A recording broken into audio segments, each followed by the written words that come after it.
জনপ্রিয় Bangla OTT platform হইচই নিয়ে এলো রহস্য রোমাঞ্চ সিরিজ সিজন 2 পরিচালনায় অভিরূপ ঘোষ। অভিরূপের রহস্য রোমাঞ্চ সিরিজ সিজন 1 দর্শকদের আগেই পছন্দ হয়েছিল, আর তাই এই সিজন 2 নিয়ে দর্শকদের আগ্রহ ছিলই। হতাশ করেননি তিনিও। ওয়েব রিলিজের পরপরই এই পার্ট 2 দর্শকদের জনপ্রিয়তা পেয়েছে, আর এই সাফল্য উদযাপন করতে রিলিজের কয়েকদিন পরেই এক প্রেস মিটে হাজির ছিলেন এই ছবির সঙ্গে যুক্ত প্রায় সমস্ত কাস্ট অ্যান্ড ক্রিউ। খুব ইন্টারেস্টিং একটা বোধহয় সময় আমাদের একটা খুব ইন্টারেস্টিং ওয়েব সিরিজ লঞ্চ হলো হইচইতে। তো সে কারণের জন্য একদম প্রথমেই আমি হইচইয়ের যারা এন্টার টিম, যারা এই প্রজেক্টটাকে হওয়ার জন্য অনুমতি দিয়েছেন, ভাবনা চিন্তা করেছেন এবং তারা মনে করেছিলেন যে এই ধরনের প্রজেক্ট মানুষকে ভাইব্রেট করতে পারে, সবার আগে আমি আমাদের টিমের পক্ষ থেকে, রহস্য রোমাঞ্চ সিরিজ 2 এর টিমের পক্ষ থেকে থ্যাংক ইউ জানাচ্ছি হইচইকে। এবং যে সময় আমাদের একটা খুব অদ্ভুত অস্থিরতা চলছে আমাদের সবারই লাইফে, সেখানে প্রচুর অল্টারনেটিভ প্রফেশনেরও জন্ম হচ্ছে। অ্যান্ড উই ক্যান সি যে এভরিডে খবরের কাগজ খুললে কি, যখন ইলেকট্রনিক মিডিয়া দেখতে পাচ্ছি, কি টেলিভিশন নিউজ চ্যানেলে আমরা দেখতে পাচ্ছি যে ক্রাইম খুব অদ্ভুত রকমভাবে আমাদের ডেইলি লাইফের সাইকোলজিতে ঢুকে যাচ্ছে। ইভেন আমরা কেউ কারোর কথা সহ্যও করতে পারছি না, আমরা অন্যের কথা শুনছি না। বর্ন ক্রিমিনাল সম্পর্কে আমরা জানি যে প্রায় ছোটবেলা থেকেই কিছুটা অপরাধ মনস্কতা তার মধ্যে বেড়ে ওঠা, সেটাকে দিয়ে এক ধরনের মানুষ তৈরি হয়। কিন্তু আবার এমন একটা সময় এসছে আজকে যিনি, যেমন আমরা বুঝতে পারি না কে ভালো মানুষ কে খারাপ মানুষ, ঠিক তেমনই কার মধ্যে ক্রিমিনাল সাইকোলজি কাজ করছে বা করছে না সেটাও কিন্তু এখন আমরা গুলিয়ে ফেলি, আমাদের চিনতে পারা যায় না। দিস রহস্য রোমাঞ্চ 2 যে series belongs to Jhuntu motors. এর আগে রহস্য রোমাঞ্চ সিরিজ 1 হয়েছে, সেটা মানুষের পছন্দ হয়েছিল, একটা অন্য ধরনের ওয়েব সিরিজ, মানে সেখান থেকেই হইচইকে ধন্যবাদ দেওয়ার জায়গা। এবং তার মধ্যে থেকে ঝুন্টু মোটরস স্পেশালি অন্যভাবে একটুখানি মানুষের নজরে পড়ে, একটা অন্য ধরনের ক্রাইমের বিস্তারকে দেখে। তো তারপর লেখক পরিচালক অভিরূপ এই পুরো দায়িত্বটাকে সামলাতে থাকে, আমরা আলোচনা করতে থাকি এবং হইচই সেটাকে সিলমোহর দেন যে গো অ্যাহেড। বেশ পছন্দ হচ্ছে, লোকজনের আমার ডেইলি ফিডব্যাক পাচ্ছি। এবং সব থেকে ইন্টারেস্টিং ফ্যাক্টর যেটা, যে শুধুমাত্র যারা রেগুলার ন্যাশনাল ইন্টারন্যাশনাল যে ওয়েব সিরিজগুলো সার্চ করেন তারাও নয়, নতুন ধরনের একটা দর্শক অ্যাড হচ্ছে। মানে এই ওয়েব সিরিজটা যাদের কাছে ওয়েব প্ল্যাটফর্ম রয়েছে ব্যবহার করবার মতো, তারা নিজেরা নিজের বাড়ির লোককেও দেখাচ্ছে, which is very interesting part. এবং সবটাই মানে সম্ভব হতো না যদি না আমাদের টিমের ইচ অ্যান্ড এভরিবডি, তাদের প্রত্যেকের সাপোর্ট থাকতো। এবং সবার উপরে হইচই টিম, তারা যদি এটাকে সিলমোহর দিত। আমরা যেটাকে নিয়ে কথা বলছি আর একবার ডেফিনেটলি আজকে আমরা গ্যাদার হয়েছে যে মানুষের ভালো লাগাটাই যেহেতু আমাদের ভালো লাগে। অন্যতম প্রধান চরিত্রাভিনেতা রুদ্রনীল ঘোষের সঙ্গে পরিচালক অভিরূপ ঘোষ আর মিউজিক ডিরেক্টর অম্লান চক্রবর্তী ছাড়াও সেদিন উপস্থিত ছিলেন রাজদীপ গুপ্ত, শাওলি চট্টোপাধ্যায়, কৃষ্ণেন্দু দেবাঞ্জি সহ অন্যান্য অভিনেতা অভিনেত্রীরা। আর ওই প্রেস মিটে ছিলাম আমরাও। যে যারা এই সিরিজটা দেখেছেন বা ট্রেলারটা দেখেছেন তারা আর একবার অন্য একটা আন্দাজ পেলেন। আর যারা দেখেননি আমি তাদেরকে রিকোয়েস্ট করবো যে প্লিজ দেখে নিন। আমার সঙ্গে দেখা করতে আসছে অনেক বছর আগে একটি ছেলে, সে খুব স্পিডে কথা বলে। আমি জানি এখানে যারা ইউনিট মেম্বার্স রয়েছেন তারা জানেন যে আমাদের যিনি পরিচালক রয়েছে তার ব্রেন এত দ্রুত চলে, সে খুব দ্রুত কথা বলে। তো আমি একটু আগে বলছিলাম আস্তে আস্তে দিল। সো আমার ছেলেটিকে খুব ইন্টারেস্টিং লাগে যে তার এমন ধরনের সাবজেক্ট সে সিলেক্ট করে। প্রথমে একটি ছবি বানিয়েছে, তারপর আবার ছবি বানিয়েছে, তারপর একটা ওয়েব সিরিজ, সেটা হইচইতে দেখানো হয় রহস্য রোমাঞ্চ সিরিজ 1, এবং তারপর আবার এই রহস্য রোমাঞ্চ সিরিজ 2। আমি ডেকে নেব আমাদের রহস্য রোমাঞ্চ সিরিজ 2 এর পরিচালক অভিরূপ ঘোষকে। আস্তে আস্তে ঝন্টুদা বড় হল। ঝন্টুদা বিভিন্ন রকম রূপ ধরতে জানে, সাজ পোশাক ধরতে জানে, এই স্কিলটা শেখানো হয় প্রত্যেকটা স্কুলে। যেরকম আমাদের ইতিহাস ভূগোল সব পড়ানো হয় তেমন করেই সবটা শেখানো হতো। এবার শেখাবার পর তারপর আস্তে আস্তে ঝন্টুর সাম্রাজ্য তৈরি হতে থাকে। এবার সাম্রাজ্য মানে এক একটা গেম, এক একটা হিসেব, এক একটা করে ক্লায়েন্ট আসে। ঠিক তেমনই একজন ইন্টারেস্টিং ক্লায়েন্ট আসে, যে রাইটার দারুণ লেখে, কিন্তু আমরা জানি যে এখন বই মেলাতে ভিড় প্রচুর হয়, বই কেনার থেকে লোকে সেলফি তুলতে এবং খেতে যেতে বেশি যায়। তো তাই লেখকদের অবস্থা খুব খারাপ। একজন এমন ট্যালেন্টেড লেখক যে কিন্তু নিজের যন্ত্রণাকে দাঁত চিপে হজম করছিল, খালি মনে করছিল যে আমি এখান থেকে বেরিয়ে যেতে চাই। আমি ডাকবো রাজদীপকে। আমি পার্সোনালি রাজদীপকে অন্যান্য অনেক কাজ দেখেছি, কিন্তু এই কাজে অভিরূপকে যেভাবে ব্যবহার করেছে, it's different and it's interesting. এই চরিত্রটি তার ফ্রাস্ট্রেশনের বড় কারণ হলো তার যাকে প্রেম করে বিয়ে করেছিল সে অত্যন্ত বড় লোক একজন বাড়ির মেয়ে। সে ভেবেছিল ট্যালেন্টেড এই মানুষটা একদিন বিরাট টাকা ইনকাম করবে, বিরাট নাম করবে, কিন্তু আসলে হয়নি। তৈরি হলো তিক্ততার একটা সম্পর্ক। দুজনেই ঝন্টুদার কাছে দুজনকে মারবার জন্য সুপারি দিলেন, আর ঝন্টুদা সেটা আড়াল করে রাখলেন, কেউ জানতে পারল না যে কাকে। আমি ডাকবো রাজদীপের স্ত্রী চরিত্রে যিনি অভিনয় করেছেন মনীষা। আমরা খবরের কাগজে প্রায় দেখতে পাই অভিরূপ খুব ইন্টারেস্টিং হইতে আমাদের রিয়েলিটিকে সামনে নিয়ে এসছে, যে আমরা এত অপছন্দ করছি একে অপরকে। এবার ক্রাইম হতে শুরু হচ্ছে শহরে। ঝন্টুদার ক্রাইমটা যেহেতু প্রচন্ড আনকনভেনশনাল, এবং সে যাদের দিয়ে ক্রাইম করায় তারা সম্পূর্ণ রকম অন্য মানুষ, তাই পুলিশ ট্রেস করতে পারে না। কিন্তু একজন দুধে পুলিশ অফিসার, তার কিন্তু মাথার পোকা নড়ে যে এই ক্রাইমটা করছে এটা আনকনভেনশনাল ওয়েতে এবং প্রমাণ রাখছে না, তাই তার সন্দেহ তীর ঘুরতে থাকে। সন্দেহের বশতে কাউকে অ্যারেস্ট করা যায় না, কিন্তু সে চিনতে পারে যে কোথাও একটা অপরাধী এমন কেউ রয়েছে যে সুপার ব্রেনি। কারণ সেই পুলিশ অফিসারের চরিত্রে যিনি অভিনয় করেছেন তিনি আরেকজন ইন্টারেস্টিং অ্যাক্টর।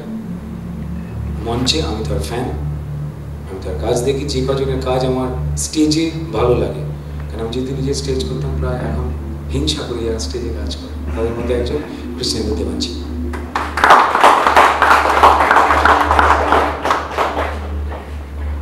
অপরাধ তো খোঁজাখুঁজির জায়গায় শুরু হয়ে গেল। এবার যখন অপরাধ বাড়তে থাকে, টেনশনও বাড়তে থাকে। আমরা মনে করি চোর কথা বললেই যেমন আমাদের সামনে ভেসে ওঠে হয়তো তেল মেখে গামছা পরে কেউ ঘুরছে, তা নয়। রিয়েলিটি আমাদের যা চিনিয়েছে, নিউজ আমাদের যা সত্যি খুলে খুলে দেখাচ্ছে, তাতে আমরা জানতে পেরেছি এদেরও কিন্তু অন্য একটা জগৎ আছে, এদেরও জামাই ষষ্ঠী আছে, এদেরও কিন্তু পুজো আছে, এদেরও কিন্তু ডেইলি ইনকাম আছে, এদেরও কিন্তু কেবল টিভির বিল দেওয়া আছে, ইলেকট্রিকের বিল দেওয়া আছে, বাড়ি ভাড়া আছে। তাই ঝন্টুদার সংসার আছে। ঝন্টুদার স্ত্রীর ভূমিকা অভিনয় করেছেন অনিন্দিতা, অনিন্দিতাকে আসতে করেছে।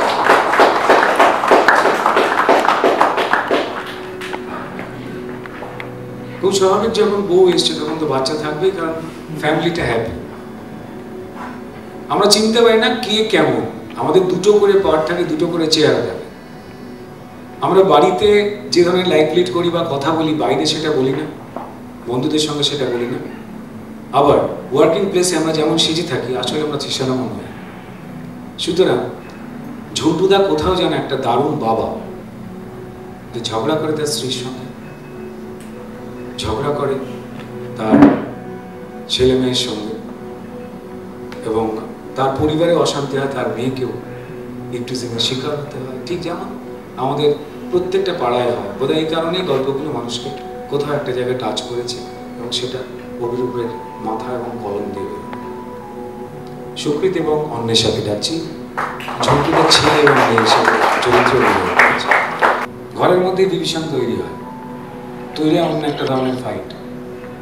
নিজের সাম্রাজ্যের মানুষ যদি অন্য কোনো মাথায় চলে যান, মানে অন্য কোনো প্ল্যানে চলে যান, বা যদি মনে হয় যে আমি এই প্রফেশনটা ছেড়ে দেবো, তখন কিন্তু যিনি কিং পিন তার মাথায় একটা টেনশন কাজ করে যে সে যদি বাইরে গিয়ে আমার খবর বলে দেয়, আমার টিমের সব থেকে দক্ষ যে মানুষটা সে যদি ছেড়ে দেয়, তো তাহলে যে কোনো বিপর্যয় ঘটতে পারে। কারণ ঝন্টু লেগেসি যেটা জন্ম দিয়েছে অভিরূপ ঘোষ, সেখানে কাজ করে প্রচুর মানুষ, প্রচুর ছেলেমেয়ে যারা বর্ন ক্রিমিনাল নয়, যারা অভাবের জন্য বাঁচবার জন্য তাদের ইন্টেলিজেন্ট ব্রেনটাকে দেখে ঝন্টুদা অ্যাপয়েন্ট করায়। ঠিক তেমনই একজন চরিত্র, যে চরিত্র হাওয়ার মতো মুভ করে, অথবা হাওয়ার মতো মিলিয়েও যায়, এবং যে চরিত্র দর্শকের অসম্ভব পছন্দ হয়েছে, আমি ডাকছি কালো নেকড়ে শাওনিকে।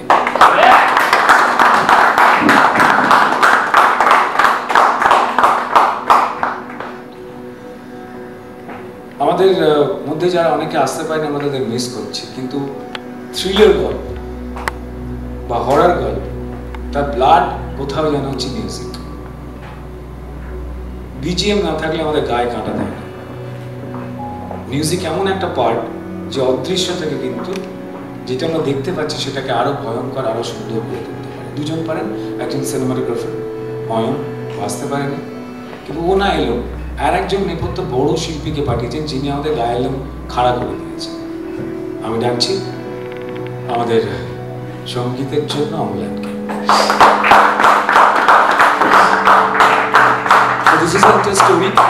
আমি আশা করি আমাদের সিরিজের গল্পটাও হালকা করে বলে দিতে পারলাম। প্রত্যেকে ডাকার সঙ্গে each and everybody played very interesting role, important role.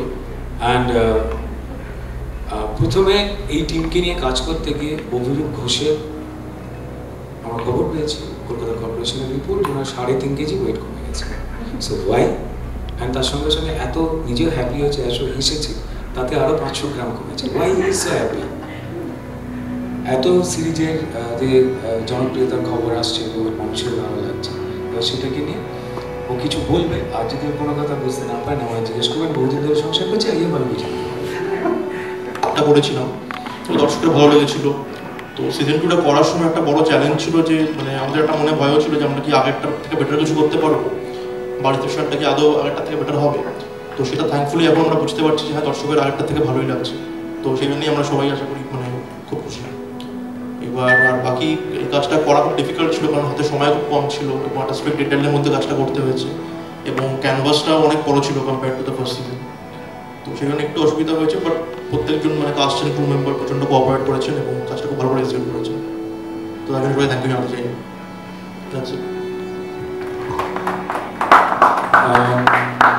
আমি এবার একটু ছোট্ট করে আপনাদের কাছে হয়তো সেই বার্তাগুলো পৌঁছে যাবে, ডেফিনেটলি আপনারা হয়তো পরে কথা বলবেন, বাট তার আগে তাদের কেমন লেগেছে আমি জিজ্ঞাসা করব। তার আগে বলি যে অভিরূপের আরেকজন খুব ঘনিষ্ঠ বন্ধু, যিনি না থাকলে এই প্রোডাকশনটা আজকে এই জায়গায় এসে পৌঁছতো না, এবং from the very first day অভিরূপের সঙ্গে থেকে অভিরূপকে কোথাও একটা মানুষ তিনি একটা কাজ জানলেও তাকে কোথাও একটা ভরসা দেওয়ার মানুষের দরকার হয়। So very sorry to say যে আমাদের এই বন্ধু যে প্রবল শারীরিকভাবে অসুস্থ হলে, তার নাম শ্রীদীপ। সো আমি আমার টিমের পক্ষ থেকে হিউজ ক্ল্যাপ চাই শ্রীদীপের জন্য। শরীর থাকলেই খারাপ হয়, তো এটা খুব কঠিন অসুখের নাকি মধ্যে সে এসছে, বাট উই থিঙ্ক যে আমাদের উইশ তাকে আরও ভালো করে তুলবে। Really missing him in this occasion. আমি প্রথমে কিন্তু ঠিক যেভাবে যে এসছে যার পরে সেইভাবে বলতে পারবো যে তোমাদের কাজ করে কেমন লেগেছে। তোমরা কিন্তু বলবার সময় বলবো আমি এটা শুনতে চাই, আমি নিজে একা বুকে বুকে আমার অভিরূপটা যখন এই যে বোঝাতো অভিরূপ স্যার ঠিক কতটা বুঝতে পেরেছি। ওয়ান্ডারফুল পারফরমেন্স না বুঝলে হয় না, খুব ভালো পারফর্ম করেছে, ঠিক আছে। ঠিক প্রথমে দেখে কি ভয় পেয়েছিলেন? আমার ছিল বন্ধু নাকি, এটা আমার মতোই শুধু চেহারা কি, হোয়াট ইজ ইউর এক্সপিরিয়েন্স? আমার মতো তো চেয়ারে বড় না, আমি তো একদম জনসি না, আমি তো মানে আমার চেহারাটা তো খুবই ভালো। আমার প্রথম দিন দেখে খুবই ভয় লেগে গেছিলো যে কীরকম হবে, আমি কিছু বুঝতে পারছিলাম না ব্যাপারটা। তারপর খরাজ আঙ্কেলকে দেখার পর দেখি যেটা আরো বড়। খরাজ আঙ্কেলকে দেখে প্রথম দিন ভয় লেগে গেছিলো। প্রথম দিন খরাজ আঙ্কেল ছিল না, তারপরের দিন ছিল খরাজ আঙ্কেল। তারপর যখন এরকম করে নেমে আসছিল আমার খুব ভয় লেগে গেছিল, এই কিরে ভাই সত্যি মেরে দেবে নাকি। একজন ডিরেক্টরকে আরেকটু এক্সট্রা দেওয়াটাই একজন অ্যাক্টরের কাজ। তো সেক্ষেত্রে আমার মনে হয় যে আমার আশপাশে যার যে চরিত্রগুলো রয়েছে তাদের মধ্যে অ্যাপার্ট ফ্রম খরাজদা আমি এক্সপিরিয়েন্স, কারণ আমি অনেক পরিচালকের সঙ্গে কাজ করতে করতে গিয়ে শিখেছি। আর অভিরূপ কিন্তু তার ডিরেকশনটা, অভিরূপ কাউকে অ্যাসিস্ট করেনি, ভালো সিনেমা দেখা, তারপর লেখা, তারপর ওটা করতে করতে তার ডিরেক্টোরিয়াল কাজে তার আস্তে আস্তে হাত পাকানো, ডুজ অ্যান্ড ডোন্টস সেটাকে রোজ আয়ত্ত করা, হুইচ ইজ ভেরি ইন্টারেস্টিং। তো এই ক্ষেত্রে অভিরূপ কিন্তু যখন আমি আমার যারা কোঅ্যাক্টার্স রয়েছে হয় তাদের থেকে শিখি বা তাদেরকে বলি আমি এটা শিখেছি, এটা অ্যাপ্লাই কর, এটা করলে ইন্টারেস্টিং লাগবে। ইট ডাজন্ট মিন যে আজকের দিনের পারফর্মিং আর্টের ক্ষেত্রে যখন maybe series, maybe it's film, it's not one man show, it's a team game, and সেটা অডিয়েন্স বলে দিয়েছে। তাই স্টারডামের ব্যাখ্যা পাল্টাচ্ছে, তাই ওই পার্শ্ব চরিত্র বলে কথাটা কিন্তু আস্তে আস্তে ডিলিট হতে শুরু করছে।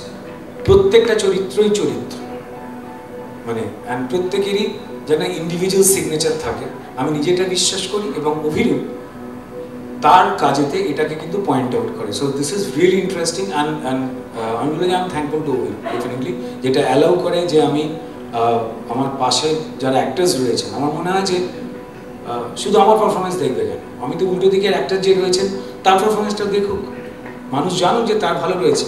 একজন যত ভালো অ্যাক্টরই হোক না কেন, তিনি তার মধ্যে অ্যাক্টিংয়ের যতটাই কোয়ালিটি থাকুক না কেন, তিনি যদি প্রপার ডায়ালগ বা প্রপার মুভমেন্ট যদি না পান, তিনি কিন্তু 6 মারতে পারবেন না। Maybe the dialogue is 2 lines 3 lines, যা খুশি হোক, বাট তাকে সেই সুযোগটা তো দিতে হবে। উল্টো দিকে একজন এক্সপিরিয়েন্স অ্যাক্টর রয়েছে বলে আমি সারাক্ষণ তাকে নিয়েই ব্যস্ত থাকবো, আমি তার ডায়লগটাই দেখবো, উল্টো দিকে এটা দেখবো না। আমি এটা বিলিভ করি না, কারণ এটা পারফর্মিং আর্ট, এটা গান নয় যে একা গাওয়া যায়। সো আমার নিজের মনে হয়েছিল যে আমার আশপাশের চরিত্রগুলো যত সুন্দর হোক, কারণ দে আর লাভলি পিপল, তো অভিরূপ কিন্তু সেটার জন্য সময় দিয়েছে কনস্ট্যান্ট, যে না না না ফোকাস অন অনলি রুদ্রদা আর খরাজদা, নো।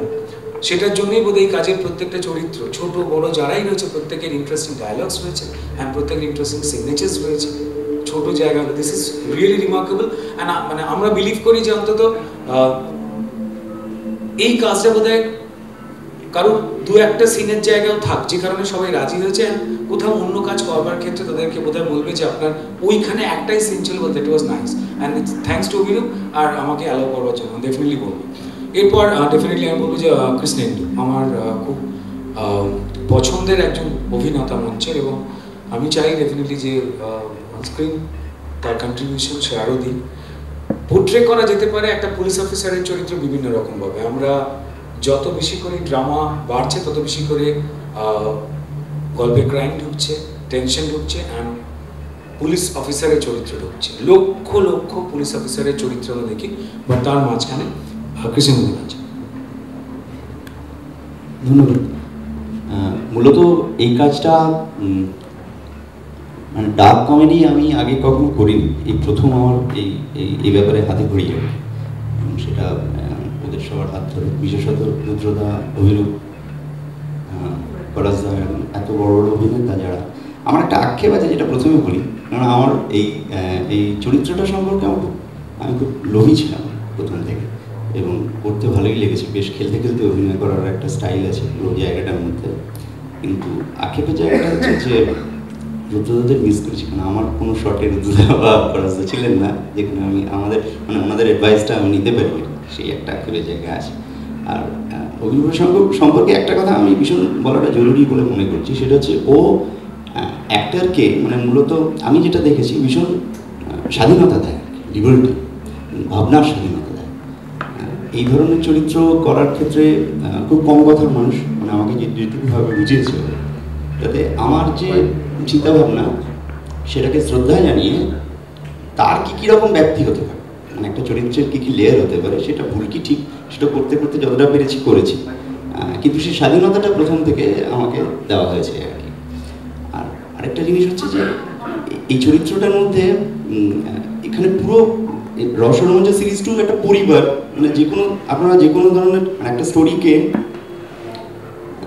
যেমন মানে ডার্কনেসের মধ্যেও তো একটা পরিবারতন্ত্র থাকে, এখন মানে সেই স্বতন্ত্রতা সব জায়গায় চলে এসছে, ক্রাইমের মধ্যেও সেটা চলে এসছে, যার জন্য পুরোপুরি এই সিরিজটার মধ্যে সেটা মেনটেন করা হয়েছে। এবং আমার যে যে জায়গাটা, মানে যদি আমি থানাকে ধরি, সেটাও কিন্তু আমার যে অধস্তন যিনি আছেন তার সঙ্গেও কিন্তু একটা পরিবারতন্ত্র আছে এবং আমারও পরিবার আছে। দেখা যাচ্ছে যে কথা বলার মধ্যে মধ্যে তার মধ্যেও হিউমার চলে আসছে, একদম চূড়ান্ত একটা শোকের মুহূর্ত, সেখানেও একটা হিউমার চলে আসছে। তার কমেডির যে মূল পরব যেগুলো আছে, আমি বলবো খুব শ্রদ্ধানীয় অভিরূপের এই লেখার ক্ষেত্রে আমার সংলাপ, মূলত শব্দ চয়ন এবং সংলাপ চয়ন, কী কথা চরিত্রের মুখে, সেটা বসানোর ক্ষেত্রে খুব সতর্ক, এবং কথা বলতে আমার সংলাপটা বলতে ভীষণ ভালো লেগেছে। অনেকগুলো সংলাপই নেই, সেটা একটা আক্ষেপের জায়গা, কিন্তু আমার করতে খুব ভালো লেগেছে বলতে পারি।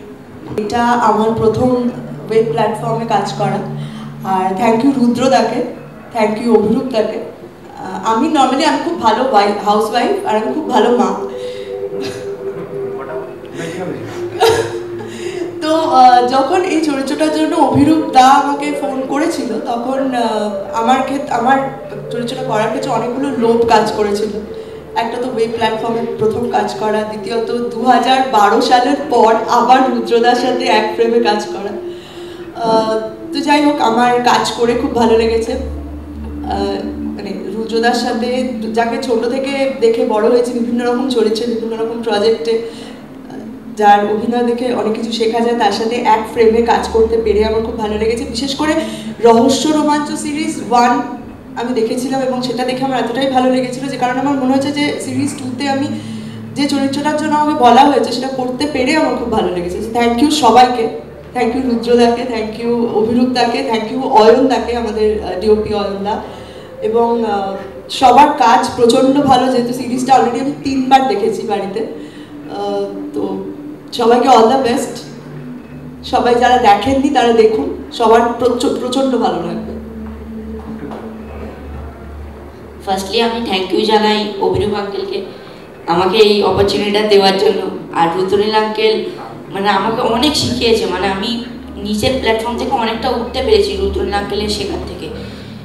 এবারে আমার এই কোনো ডায়লগ মানে একদম ডায়লগের ছোট্ট ছোট্ট পার্ট মানে রুদ্রনীল আঙ্কেল আমাকে এমন করে শিখিয়ে দিয়েছে যাতে আমি এই ক্যারেক্টারটা আমি লোকের সামনে মানে তুলে ধরতে পারি, যাতে আমার ক্যারেক্টারটা আমার ভালো হয়।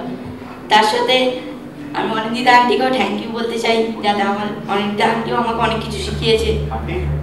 তার সাথে আমার দিদিও ছিল, তাই আমি মানে আমার এই অপরচুনিটিটা পেয়েছি বলে আমি খুব খুশি হয়েছি। আর থ্যাংক ইউ টু অল, পুরো মানে আমার entire team. Thank you.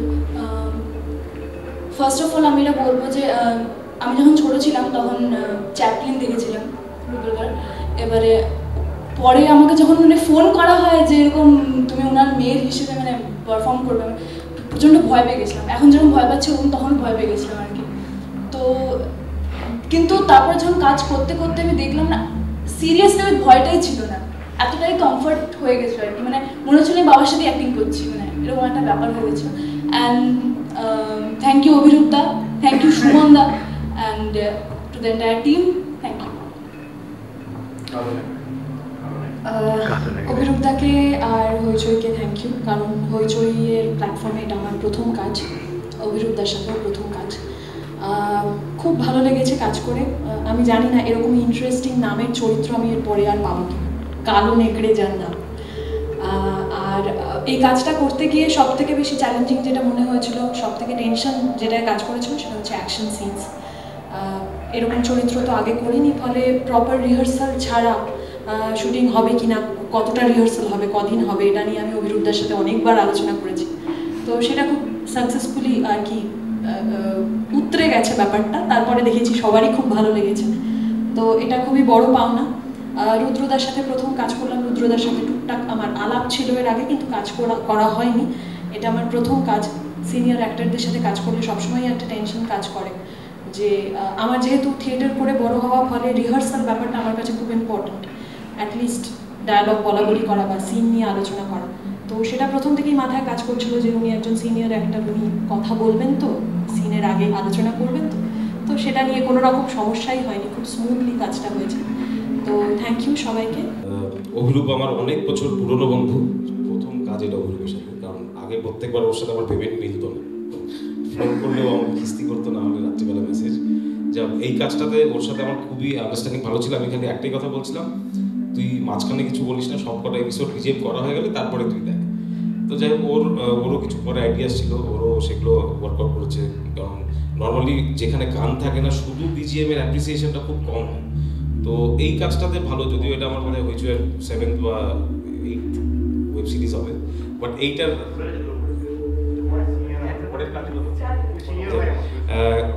Team, এটা অ্যাজ এ টিম ওয়ার্ক খুবই কি বলবো সাকসেসফুল একটা কাজ এখন অব্দি মনে হচ্ছে। আর অভিরূপকে আরও আগাম শুভেচ্ছা পরের কাজগুলোর জন্য।